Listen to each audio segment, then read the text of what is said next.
जब एनडीए की सरकार कोई भी ऐसे कानून को लेकर आई है या ऐसे बिल लेकर आई है या ऐसे संशोधन लेकर आई है जिसने समाज के गरीब वर्ग को मुख्य धारा के साथ जोड़ने का कार्य किया, विपक्ष ने हमेशा क्या कर रहा है इसको लेकर भ्रम फैलाने का काम किया। फॉल्स नैरेटिव सेट करना विपक्ष ने हमेशा अरुण जी को लग जाएगा इसलिए इस कर रहे कार्य हैं। को करने का काम किया है।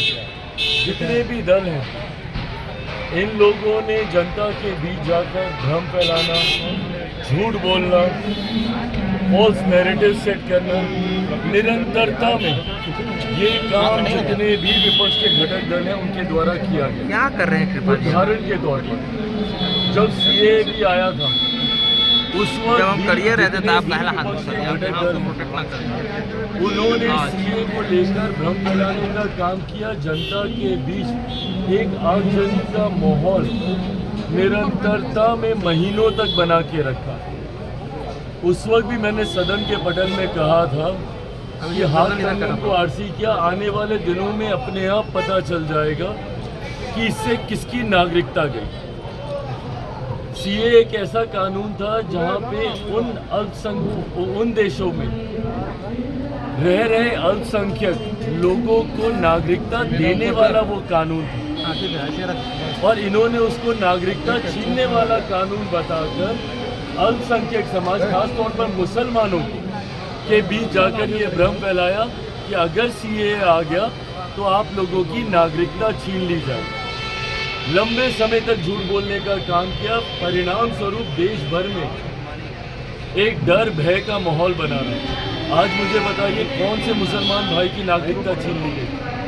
ये उन देशों में रह रहे अल्पसंख्यक समुदाय के लोगों को नागरिकता देने का कानून था जहाँ पे बहुसंख्यक मुसलमान थे, बट इन्होंने लोगों के बीच में, भारत में रह रहे मुसलमानों के बीच में भ्रम फैलाने का काम किया, ये कहकर कि इसमें मुसलमानों को नागरिकता नहीं दे रहे इसलिए आप लोगों की नागरिकता छीन ली जाए। ये झूठ बोलने का काम। धारा 370 हटाते वक्त भी यही कहा गया था कि अब धारा 370 अगर हट गई तो देश भर के मुसलमानों को बर्बाद कर दिया जाएगा, निकाल दिया जाएगा। जब राम मंदिर बनने की बात आ रही थी उस वक्त ये कहा गया था कि अगर राम मंदिर बनेगा तो देश भर के मुसलमानों को निकाल दिया जाएगा। सिर्फ झूठ बोलना, फॉल्स नैरेटिव सेट करना। इस लोकसभा के चुनाव में इन्होंने क्या किया?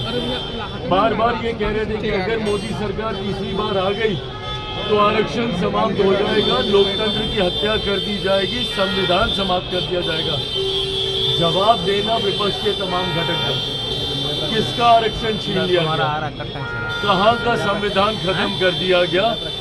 या फिर किस मुसलमान की नागरिकता छीन ली गई?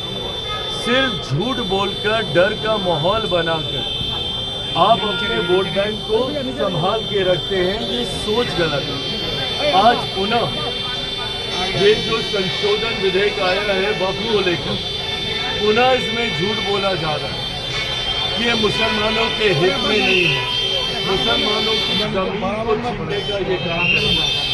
जबकि स्पष्ट तौर से कहा गया है कि रेट्रोस्पेक्टिव,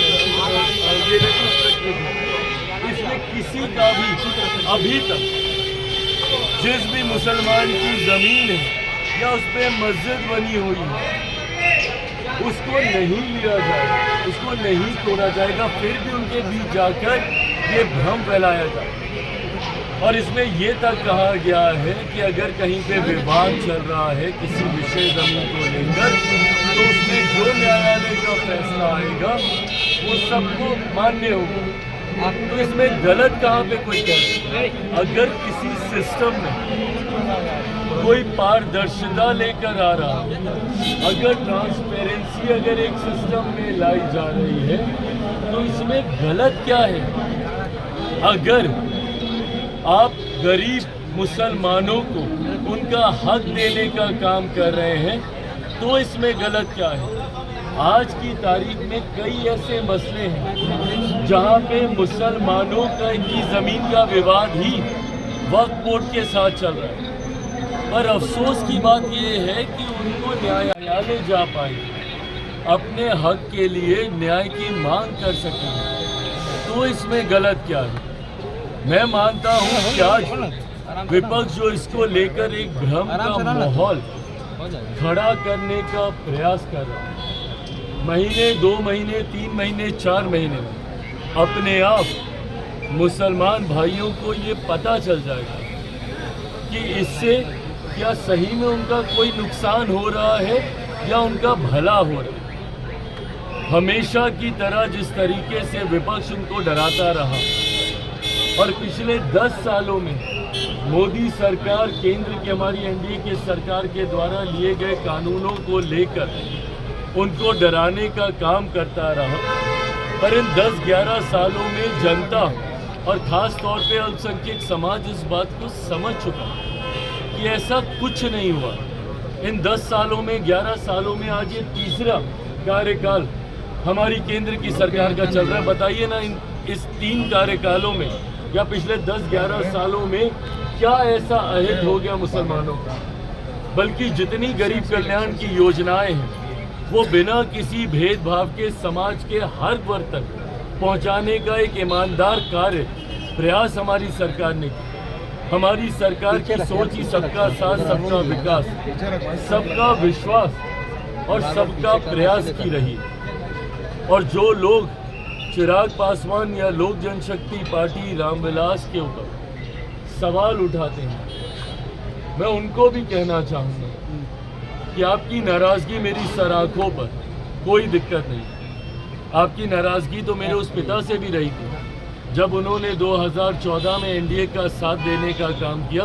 उस वक्त भी आप उनसे नाराज़ हुए थे, बिना इस बात को याद किए कि कैसे 2005 में उन्होंने अपनी पार्टी को समाप्त कर दिया, बिहार में मुस्लिम मुख्यमंत्री बने, इस बात की दावेदारी पेश करते हुए। तो आपकी नाराज़गी मेरी सर आंखों पर, और मैं मुसलमान समाज के हर एक व्यक्ति से मैं कहना चाहूँ कि आपकी नाराज़गी मेरे सर आंखों पर हकीकत है कि मेरे नेता ने भी हमेशा समर्पण भाव से सामाजिक न्याय की लड़ाई लड़ने का काम किया था।